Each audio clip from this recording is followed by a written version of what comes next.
2 থেকে 3 ঘন্টার ব্যবধানে অথবা সর্বোচ্চ 10 থেকে 12 ঘন্টার ব্যবধানে 32টি তাজা প্রাণ ঝরে পড়ে। সেই শহরের সাংবাদিকরা পরদিন জাতীয় গণমাধ্যমে মায়া কান্না কাটে গাছ কাটা নিয়ে। হেফাজতের তাণ্ডব বলে তারা সেদিন গাছ কাটার এবং কিছু গাছ ভেঙে পড়ার এই দৃশ্য নিয়ে তারা সেদিন মায়া কান্না করেছিল। কি নির্লজ্জ সাংবাদিকতা, কি ভয়াবহ ইতিহাসকে ভিন্ন খাতে প্রবাহিত করবার এক জঘন্য মিথ্যাচার। এগুলো ছিল পরিকল্পিত ষড়যন্ত্র এবং এগুলো ছিল চিন্তাশীল বুদ্ধিজীবীদের বাংলাদেশকে বিপদগামী করার ষড়যন্ত্র। ফ্যাসিবাদী শেখ হাসিনার হত্যাকাণ্ডকে ধামাচাপা দেওয়ার জন্য এই নাটক সাজিয়েছিলেন। আসসালামু আলাইকুম ওয়া রাহমাতুল্লাহ। আলহামদুলিল্লাহি ওয়া কাফা ওয়া সালামুন আলা ইবাদিহিল্লাযিনা ইসতাফা, আম্মা বা'দ। আউযু বিল্লাহি মিনাশ শাইতানির রাজীম। বিসমিল্লাহির রাহমানির রহিম। ওয়ালা তাকুলু লিমান ইউকতালু ফি সাবিলিল্লাহি আমওয়াত বাল আহইয়াউ ওয়ালাকিন লা তাশউরুন। সাদাকাল্লাহুল আযীম। আমি আপনাদের সম্মুখে পবিত্র কোরআনের যে আয়াতটুকু তেলাওয়াত করেছি তার সরল বঙ্গানুবাদ হচ্ছে, আর তোমরা তাদেরকে মৃত বলো না যারা আল্লাহর পথে শাহাদাত বরণ করেছে, নিহত হয়েছে, বরং তারা জীবন্ত, কিন্তু তোমরা বুঝতে পারো না। অর্থাৎ আল্লাহর জন্য যারা জীবন দেয়, আল্লাহ বলছেন যে তারা মরে না, তারা চিরঞ্জীব হয়ে যায়। এই নিহত হওয়ার মধ্য দিয়ে তারা এক অমর সত্তা লাভ করে।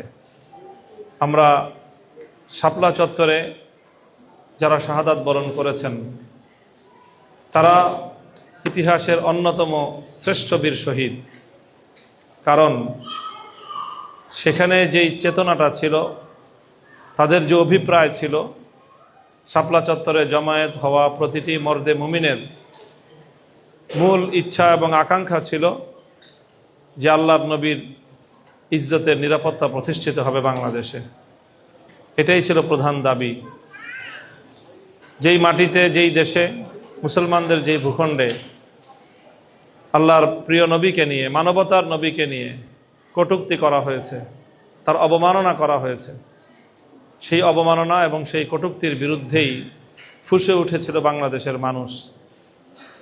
তারপরে শাহবাগকে কেন্দ্র করে নাস্তিক্যবাদ এবং ইসলাম বিরোধী সংস্কৃতির এক ব্যাপক প্রাদুর্ভাব ঘটেছিল। ইসলাম বিরোধী সংস্কৃতি বাংলাদেশে তৃণমূল পর্যায় পর্যন্ত ছড়িয়ে দেওয়ার এক ভয়াবহ আয়োজন চলছিল। আমাদের তখনকার কথা মনে আছে, 2013 সালের ফেব্রুয়ারি মার্চ মাসের এই সময়গুলোতে আমরা যখন বাংলাদেশের বিভিন্ন প্রত্যন্ত অঞ্চল, এমনকি পল্লী অঞ্চল, প্রান্তিক অঞ্চলগুলোতে যখন আমরা ভ্রমণ করতাম, দেখতাম সেই সকল জায়গাগুলোতে একটা গ্রামের সাধারণ বাজারেও সন্ধ্যা নামতেই সেখানে একদল মানুষ তারা প্রদীপ জ্বালিয়ে অপেক্ষা করছে। গোটা বাংলাদেশটাকে, যেটি একটি মুসলিম জাতিসত্তার বিকাশের অভিপ্রায় নিয়ে যেই দেশ গড়ে উঠেছে, শত বৎসরের সাংস্কৃতিক এবং অর্থনৈতিক আর রাজনৈতিক সংগ্রামের মধ্য দিয়ে সেই দেশটাকে আবারও সেই ভিনদেশী হিন্দুয়ানি সংস্কৃতির দিকে ধাবিত করার এক মহা ষড়যন্ত্র ছিল শাহবাগের সেই নাস্তিক্যবাদী কথিত গণজাগরণ মঞ্চ। সেখানে বাংলাদেশের স্বাধীনতা এবং বাংলাদেশের রাষ্ট্রসত্তাকে চ্যালেঞ্জ করা হয়েছিল শাহবাগ থেকে। আমরা তখন দেখেছিলাম যে বাংলাদেশে তখন প্যারালাল দুটি সরকার বাংলাদেশকে নিয়ন্ত্রণ করত। নেটিজেনরা বলতো যে একটি ছিল হাসিনা সরকার, আর একটা ছিল ইমরান এইচ সরকার। হাসিনা সরকারের থেকেও ইমরান এইচ সরকার অনেক বেশি শক্তিশালী হয়ে গিয়েছিল। ইমরান এইচ সরকার এবং শাহবাগীদের কথায় স্বাধীন বাংলাদেশের লাল সবুজের পতাকা উঠত এবং নামত। তারা বাংলাদেশের বিচার ব্যবস্থার বিরুদ্ধে প্রতিরোধ গড়ে তুলেছিল এবং একটি মীমাংসিত বিষয়কে আবার নতুন করে বিতর্কে এনে তারপরে ভিনদেশী একটি রাষ্ট্রের প্রত্যক্ষ মদদে তারা এখানে শাহবাগে বসে একদিকে ইসলামকে চ্যালেঞ্জ করছিল, আল্লাহর নবীকে কটূক্তি করছিল, আর একদিকে বাংলাদেশের স্বাধীনতা, বাংলাদেশের রাষ্ট্রীয় আত্মমর্যাদাকে নিয়ে নির্মম পরিহাস করছিল। এই শাহবাগে বসে সারা বাংলাদেশ ছিল নির্লিপ্ত দর্শক। কেউ যেন কিছু কথা বলার সাহস পায় না। রাষ্ট্রীয় যন্ত্রের জাতাকলে, রাষ্ট্রীয় যন্ত্রের আতঙ্কে গোটা বাংলাদেশের দেশপ্রেমিক, ইসলাম প্রেমিক মানুষেরা অনেকটাই নিস্তব্ধ ছিল, নির্বাক ছিল। ঠিক এমনই একটি সময় উত্থান ঘটে হেফাজতে ইসলাম বাংলাদেশের, এবং 2013 সালের 6 এপ্রিল বাংলাদেশের রাজধানী ঢাকার শাপলা চত্বর কেন্দ্রিক লং মার্চ পরিচালিত হয়। লং মার্চ থেকে তারা আবার সারা দেশে ছড়িয়ে পড়ে। 6 এপ্রিল থেকে 5ই মে বাংলাদেশের প্রতিটি জেলায় জেলায় আল্লাহর নবীর সম্মান রক্ষার জন্য শানে রিসালাত সম্মেলন হয়। প্রতিটি জেলার সম্মেলনে লাখো জনতার মহাসমাবেশ ঘটে, সমাবেশগুলো জনসমুদ্রে পরিণত হয়। এভাবে সারা বাংলাদেশ চষে বেরিয়ে 13 সালের 5ই মে ঢাকা অবরোধ কর্মসূচিতে সারা বাংলাদেশ থেকে নবী প্রেমিক বাংলাদেশের বীর জনতা সম্মিলিত হয়। এরপরের ইতিহাস আমরা সকলেই জানি। ঢাকা অবরোধের প্রতিটি পয়েন্ট থেকে আবদুল্লাপুর টঙ্গী, গাবতলী আমিনবাজার, সাইনবোর্ড চিটাগাং রোড কাঁচপুর, তারপরে বুড়িগঙ্গা ব্রিজ 1, এই বাবুবাজার এবং পোস্তগোলা, প্রতিটি পয়েন্ট থেকে লক্ষ লক্ষ মানুষের মহামিছিল এসে মিলিত হয় শাপলা চত্বরের মোহনায়। বাংলাদেশের ইতিহাসে সর্ববৃহৎ গণজমায়েত হয় সেদিন। এরপর রাত ঘনিয়ে আসে। রাতের নিস্তব্ধতায়, রাতের অন্ধকারকে সকল রাষ্ট্রীয় খরচে জ্বালানো সড়ক প্রদীপগুলোকে নিভিয়ে দিয়ে, সকল মিডিয়াকে ব্ল্যাক আউট করে দিয়ে, মিডিয়ার কণ্ঠগুলোকে স্তব্ধ করে দিয়ে, সকল ক্যামেরাগুলোকে সেখান থেকে সরিয়ে দিয়ে গর্জে উঠে ঘাতকের বুলেট। 1.5 লক্ষাধিক বুলেটের গর্জনে সেদিন ঢাকার শহর প্রকম্পিত হয়। রক্তে লাল হয়ে যায় শাপলা চত্বর। প্রেস ক্লাব থেকে পল্টন, দৈনিক বাংলা, গুলিস্তান থেকে 0 পয়েন্ট হয়ে এই বিজয়নগর পর্যন্ত রাস্তায় রাস্তায় থরে থরে পড়ে থাকে লাশ। বৃষ্টির পানি সহ পিচ ঢালা ঢাকার রাজপথ যেন রক্তে ভেসে যায়। ঢাকা মেডিকেল কলেজের মর্গসহ আশেপাশের বিভিন্ন হাসপাতালে জমতে থাকে লাশের সারি। এই ছিল শাপলা চত্বরের ইতিহাস। 2013 সালের 5ই মের এক বর্বর ট্রাজিক ইতিহাস। জালিমশাহী, ফ্যাসিবাদী, ইসলাম বিরোধী, দেশ বিরোধী, বিদেশি শক্তির তল্পিবাহক একটি অপশক্তির বিরুদ্ধে নিরন্ন, নিরস্ত্র, অসহায় মানুষের সত্য প্রতিষ্ঠার অদম্য এই কাফেলার শাহাদাতের রক্ত সেদিন অনেকেই মনে করেছিল বৃথা যাবে। আজ 13 বছর পরে এসে বাংলাদেশ কথা বলছে, শহীদের রক্ত কোনোদিন বৃথা যায় না। সত্যের জন্য যারা জীবন দেয় তারা কোনোদিন মরে না, বরং যারা সত্যের বিপক্ষে দাঁড়ায় তারাই ইতিহাসের আস্থা করে নিক্ষিপ্ত হয়।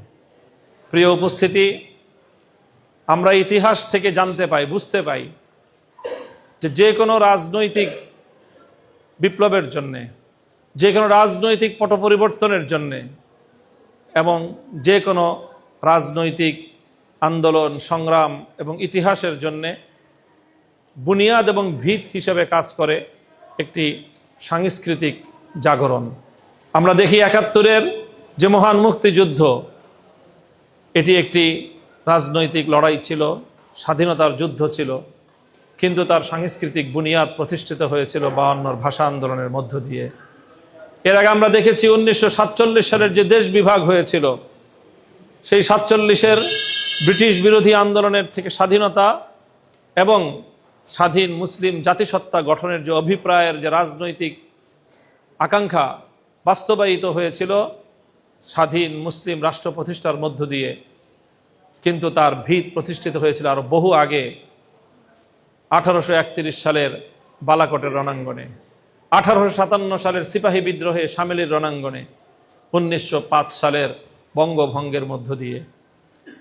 সেই সাংস্কৃতিক জাগরণ, সেটাই যখন মানুষের হৃদয়কে ছুঁয়ে যায় এবং মানুষকে প্রজন্ম থেকে প্রজন্মান্তরে যখন মানুষকে একটি স্রোতে প্রবাহিত করে, সেই সাংস্কৃতিক স্রোতই একসময় রাজনৈতিক রূপ পরিগ্রহ করে এবং কখনো সেটি বিপ্লবে পরিণত হয়, স্বাধীন জাতিসত্তার রূপে সেটি ভাস্বর হয়ে ওঠে। আমরা মনে করি আগামীর বাংলাদেশের যে রাজনীতি, সেই রাজনীতির সাংস্কৃতিক বুনিয়াদ প্রতিষ্ঠিত হয়েছে 2013 সালের শাপলা চত্বরে। কাজেই শাপলা চত্বরের এই গুরুত্ব, শাপলার ইতিহাসের এই গুরুত্ব, শাপলার বীর শহীদানদের এই শ্রেষ্ঠত্বকে আমাদের এ জাতির সামনে সাংস্কৃতিকভাবে তুলে ধরা বর্তমান প্রজন্মের অন্যতম গুরু দায়িত্ব এবং কর্তব্য।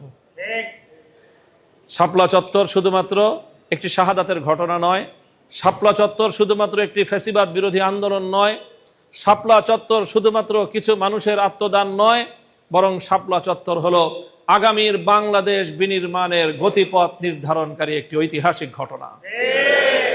কাজেই শাপলার এই তাৎপর্যকে অনুধাবন করতে হবে, ধারণ করতে হবে এবং আজকের তরুণ প্রজন্মের হৃদয়ে হৃদয়ে তার প্রজ্জ্বল মশাল জ্বালিয়ে দিতে হবে। আগামী প্রজন্মের কাছে শাপলা চত্বরের বার্তা পৌঁছে দিতে হবে। এখন বর্তমান যাদের বয়স, যারা টিনএজ পার হয়ে তারুণ্যে যৌবনে তারা পদার্পণ করেছে, তারা কিন্তু শাপলা চত্বরের ঘটনার প্রত্যক্ষদর্শী না। তখন তাদের বয়স ছিল কারো 10 বছর, কারো 12 বছর। আজ তারা সেই 12 বছরের তরুণ, সেই 12 বছরের কিশোর, আজ 25 বছরের টকবকে যুবক। কাজেই এই যুবকরা তারা যদি শাপলার চেতনাকে ধারণ করতে পারে, ইনশাল্লাহ পথ হারাবে না বাংলাদেশ। আমরা দ্ব্যর্থহীন ভাষায় বলতে চাই, সেদিন 6ই মে শাপলা চত্বরের ইতিহাসকে ভিন্ন খাতে প্রবাহিত করবার ষড়যন্ত্র পরিচালিত হয়েছিল। আজ বাংলাদেশের আন্তর্জাতিক অপরাধ দমন কমিশন তারা সাক্ষ্য প্রমাণের ভিত্তিতে বলছে অন্তত ঢাকায় 32 জন মানুষকে হত্যা করার সুস্পষ্ট এবং প্রামাণ্য দলিল তাদের হাতে পেয়েছে। যেই শহরে, শুধু শহর নয়, এই প্রেস ক্লাব থেকে শাপলা চত্বর এবং গোলাপ শাহ মাজার থেকে বিজয়নগর, এতটুকু অঞ্চলের মধ্যে 2 থেকে 3 ঘন্টার ব্যবধানে অথবা সর্বোচ্চ 10 থেকে 12 ঘন্টার ব্যবধানে 32টি তাজা প্রাণ ঝরে পড়ে। সেই শহরের সাংবাদিকরা পরদিন মায়াকান, পরদিন জাতীয় গণমাধ্যমে মায়াকান্না কাটে গাছ কাটা নিয়ে। হেফাজতের তাণ্ডব বলে তারা সেদিন গাছ কাটার এবং কিছু গাছ ভেঙে পড়ার, কেটে ফেলার এই দৃশ্য নিয়ে তারা সেদিন মায়াকান্না করেছিল। কি নির্লজ্জ সাংবাদিকতা, কি ভয়াবহ ইতিহাসকে ভিন্ন খাতে প্রবাহিত করবার এক জঘন্য মিথ্যাচার। আমরা অবশ্যই গাছকে ভালোবাসি, প্রকৃতিকে ভালোবাসি, পরিবেশের প্রতি আমাদের দায়বদ্ধতা রয়েছে, কিন্তু আমরা কোনোদিন মনে করি না যে একটি মানুষের প্রাণের চেয়ে একটি গাছের মূল্য বেশি হতে পারে। এগুলো ছিল পরিকল্পিত ষড়যন্ত্র এবং এগুলো ছিল চিন্তাশীল বুদ্ধিজীবীদের বাংলাদেশকে বিপদগামী করার ষড়যন্ত্র। তারা সেদিন শাপলা চত্বরের এই গণহত্যাকে ধামাচাপা দেওয়ার চেষ্টা করেছিল। সেই সকল মিডিয়া কর্মীরা এই শাপলার গণহত্যার অন্যতম খলনায়ক। তাদেরকেও আজকে আসামির কাঠগড়ায় দাঁড় করিয়ে জবাবদিহিতা চাওয়া উচিত। তোমরা কেন সেদিন ফ্যাসিবাদী শেখ হাসিনার হত্যাকাণ্ডকে ধামাচাপা দেওয়ার জন্য এই নাটক সাজিয়েছিলে? পত্রিকায় বড় বড় হেডিং কেন করেছিলে? আজ যারা গণমাধ্যমের কার্যক্রম পরিচালনা করছেন, আজ 2026 সালের 5ই মে সারা বাংলাদেশে অনেক আয়োজন হচ্ছে শাপলার শহীদানদেরকে নিয়ে বিভিন্ন সংগঠন নানা আয়োজন করছে, চিত্র প্রদর্শনী করছে, ডকুমেন্টারি প্রামাণ্য চিত্র প্রদর্শিত হচ্ছে, শর্ট ফিল্ম প্রদর্শিত হচ্ছে এবং আলোচনা সভা হচ্ছে, অনেক কিছুই হচ্ছে। আমি গণমাধ্যমকে অনুরোধ করব, আপনারা 2013 সালের 6ই মে জাতীয় পত্রিকাগুলোর প্রধান শিরোনামগুলোকে আজকে আপনারা আপনাদের গণমাধ্যমে প্রদর্শন করুন। এর দ্বারা প্রমাণ হবে শাপলা চত্বরের গণহত্যার সাথে এবং সেই গণহত্যাকে লেজিটিমেসি দিয়েছিল কারা। আমি মনে করি অপরাধ করা, অন্যায় করা যতটা অপরাধ, কোন একটি অপরাধকে বৈধতা দেওয়া তার চেয়ে হাজারো গুণ বড় জঘন্য অপরাধ। কারা সেদিন সেই হত্যাকাণ্ডকে বৈধতা দিয়েছিল? তারা আবারও নতুন বাংলাদেশে আবারও নতুন অন্যায়কারীদেরকে, আবারও নতুন অপরাধীদেরকে, আবারও নতুন স্বৈরতন্ত্রকে আবারও তারা বৈধতা দিবে। যদি এই অপশক্তিকে সাংস্কৃতিকভাবে যদি আমরা মোকাবেলা করতে না পারি, তাহলে আমাদের প্রতিটি রাজনৈতিক আন্দোলন এবং সংগ্রাম ব্যর্থতায় পর্যবসিত হবে।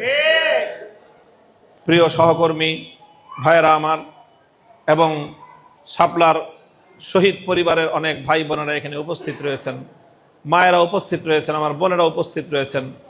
আমি এই জাতির পক্ষ থেকে, এই প্রজন্মের পক্ষ থেকে আপনাদেরকে সর্বোচ্চ সশ্রদ্ধ স্যালুট জানাই, সালাম জানাই যে আপনারা আপনজন হারিয়েছেন, কিন্তু আপনাদের আপনজনেরা তারা তাদের নিজেদের অবিনশ্বর এই প্রাণ বিসর্জনের মধ্য দিয়ে বাংলাদেশকে তারা বিচ্যুতির হাত থেকে রক্ষা করেছে, তারা এই জাতিকে পতনের হাত থেকে রক্ষা করেছে। কাজেই ফাতুবা লাকুম, আমি আপনাদেরকে সুসংবাদ দেই যে আপনাদের সন্তান, আপনাদের ভাই মারা যায়নি, বরং তারা এই জাতির শ্রেষ্ঠ সন্তান হিসেবে অমরত্ব লাভ করেছে। শাপলা চত্বরের যারা শাহাদাত বরণ করেছেন, অনেকেরই পরিচয় উদ্ঘাটন করা গিয়েছে, তাদের কবরগুলো শনাক্ত করা গিয়েছে, তাদের শাহাদাতের ইতিহাস প্রামাণ্যভাবে তুলে আনা গিয়েছে, সাক্ষ্য সুবুত সহ সেগুলোকে ইতিহাসের পাতায় স্থান করে দেয়া গিয়েছে। তবে দুর্ভাগ্য আমাদের যে এখনো আমাদের জানার বাইরে, আমাদের তথ্যের বাইরে, আমাদের কাছে সংরক্ষিত ডকুমেন্টস এবং দলিলাদির বাইরে অনেক শহীদ রয়ে গিয়েছেন। এখনো পর্যন্ত আমরা যাদের তথ্য উদ্ঘাটন করতে পারিনি। রাষ্ট্র তার সকল শক্তি দিয়ে চেষ্টা করেছিল শাপলার শহীদানদের ইতিহাসকে, তাদের প্রমাণাদিগুলোকে মুছে ফেলতে, এবং তারা সবভাবে সেই প্রমাণ মুছে ফেলা সমস্ত কার্যক্রম পরিচালনা করেছে। হেফাজতে ইসলাম বাংলাদেশ 2013 সালের 6ই মে পরবর্তী সময় থেকেই এই শাপলার শহীদ পরিবার, শহীদদের তাদের প্রমাণ, তাদের পরিচয় শনাক্ত করার জন্য নানাভাবে কাজ করেছে। অনেকগুলো মানবাধিকার সংগঠন তারা কাজ করেছে, অনেক মিডিয়া এজন্য কাজ করেছে, অনেক রাজনৈতিক সংগঠনও কাজ করেছে। এই সবগুলো এক মোহনায় এসে মিলিত হয়েছে। সর্বশেষ আমরা শাপলা স্মৃতি সংসদের পক্ষ থেকে এই সকল হেফাজতের যে সকল শহীদানদের প্রামাণ্য তথ্য আমরা সংগ্রহ করতে পেরেছি, তাদের সকল পরিচয় এবং তাদের যাবতীয় ডকুমেন্টস সহ শহীদনামা নামে জাতির সামনে আমরা হেফাজতের শাপলা চত্বরের 2013 সালের 5 এবং 6 মের বীর শহীদানদের পরিচয় জাতির সামনে আমরা উত্থাপন করেছি। আমরা এই শহীদনামা এটা ছাপানোর আগে, প্রকাশ করার আগে আমাদের সামর্থ্যের আলোকে আমরা সারা দেশে আমরা বিভিন্ন টিম করে করে দিয়ে প্রতিটি জেলায় জেলায় দীর্ঘ মাসের পর মাস সরেজমিনে গিয়ে এই সকল তথ্য যাচাই বাছাই করা হয়েছে। নতুন কোনো তথ্য আছে কিনা, আরও কোনো শহীদের সন্ধান পাওয়া যায় কিনা, আমরা ডোর টু ডোর আমরা সেখানে বিচরণ করেছি। এরপরে যা তথ্য আমরা পেয়েছিলাম সেগুলোকে আমরা শহীদনামার মধ্যে আমরা প্রকাশিত করেছি। এরপরেও গত 1 বছরে আরও 2 জন শহীদের তথ্য আমাদের কাছে সংগৃহীত হয়েছে এবং কালেকশন হয়েছে। আমরা আশা করি যে এই ধারা অব্যাহত থাকবে এবং এইভাবে আরও শহীদান, তাদের পরিচয় এবং তাদের প্রমাণ এগুলো এটা সংগৃহীত হবে। আমি আজকেও বলবো আজ 5ই মে আমাদের এই বক্তব্য মিডিয়ার মাধ্যমে মানুষের কানে কানে যাবে। আপনারা প্রত্যেকে যার যার জায়গা থেকে এই ধরনের কোনো তথ্য অথবা কোনো ক্লু যদি আপনাদের কাছে থেকে থাকে, কোনো সূত্র যদি আপনাদের কাছে থেকে থাকে, তাহলে সেই সূত্রগুলো আপনারা আমাদের কাছে দয়া করে মেহেরবানি করে আমাদের কাছে দিবেন। আমরা সেই সূত্র ধরে এক একজন বীর শহীদের তাদের যাবতীয় পরিচয় এটা উদ্ঘাটন করার সর্বাত্মক চেষ্টা চালিয়ে যাব ইনশাআল্লাহ। সেই সাথে শাপলা চত্বরে যারা আহত হয়েছিলেন, অনেকে পঙ্গুত্ব বরণ করেছেন, পা হারিয়েছেন, চোখ হারিয়েছেন, সেই সকল আহত ভাইদেরও তাদের প্রতিও আমাদের সহমর্মিতা সহযোগিতা অব্যাহত আছে, অব্যাহত থাকবে ইনশাআল্লাহ। জাতীয় এই হিরোদের, ন্যাশনাল এই হিরোদেরকে আমরা অবশ্যই তাদের প্রাপ্য সম্মানটুকু দেওয়ার চেষ্টা করব। আর কিছু দিতে পারি আর না পারি, আমরা আমাদের সামর্থ্যের জায়গা থেকে তাদের সর্বোচ্চ সম্মান আমরা প্রদর্শন করব ইনশাআল্লাহ। এবং জাতিকে জাতীয়ভাবেও যেন শাপলার বীর শহীদানদের সর্বোচ্চ সম্মানের জায়গায় তাদেরকে অধিষ্ঠিত করা হয়, সেই জন্য রাষ্ট্র এবং সরকারকেও আমরা আহ্বান জানাবো। সম্মানিত উপস্থিতি, আমি আর কথা দীর্ঘায়িত করছি না। আমি ধন্যবাদ জানাই বাংলাদেশ খেলাফত ছাত্র মজলিসকে। তারা আজকে শাপলার শহীদ চিত্র অদেখা সত্যের ফ্রেম নামে যেই প্রদর্শনীর আয়োজন করেছেন, এই প্রদর্শনীর মাধ্যমে 2013 সালের শাপলার বিপ্লব আবার জীবন্ত হয়ে উঠবে দর্শকের কাছে, পাঠকের কাছে। আমি আজ এবং আগামীকাল দুদিন যেই এই তথ্যচিত্র প্রদর্শনী হবে, সেটাতে পরিদর্শন করার জন্য এবং ইতিহাসের সাথে পরিচিত হওয়ার জন্য আজকের প্রজন্মের প্রতিটি নারী পুরুষ, যুবক যুবতী, তরুণ তরুণী, শিক্ষার্থী, স্কুল কলেজ ইউনিভার্সিটি মাদ্রাসা সকল শিক্ষার্থীদেরকে আমি আহ্বান জানাবো যে তোমরা তোমাদের প্রজন্মের ইতিহাস পড়ো এবং আগামীর বাংলাদেশের গতিপথ তোমরা এখান থেকেই ধারণ করো।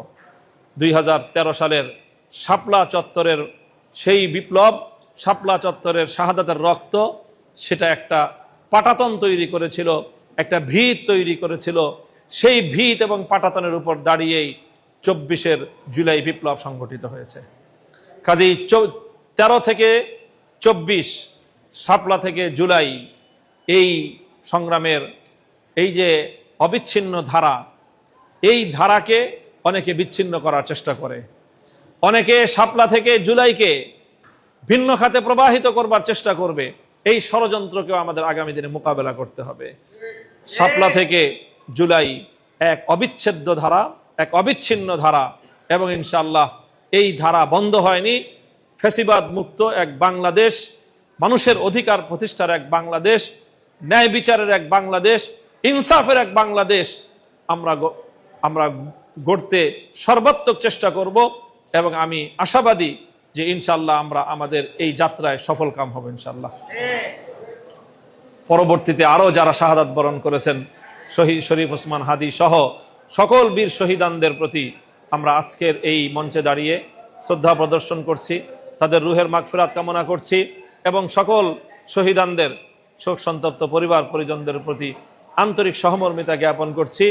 সেই সাথে আজকে আমরা সর্বশেষ আমার দাবি হলো, বর্তমান এই সরকারের কাছে যারা শাপলার এই গণবিপ্লবের অন্যতম বেনিফিশিয়ারি, বর্তমান সরকার, শাপলা যদি না হতো এবং শাপলার এই ত্যাগ আর কোরবানি যদি না হতো, তাহলে বাংলাদেশ ফ্যাসিবাদ থেকে মুক্ত হতো না, বর্তমান সরকারকেও ক্ষমতায় আসা লাগতো না।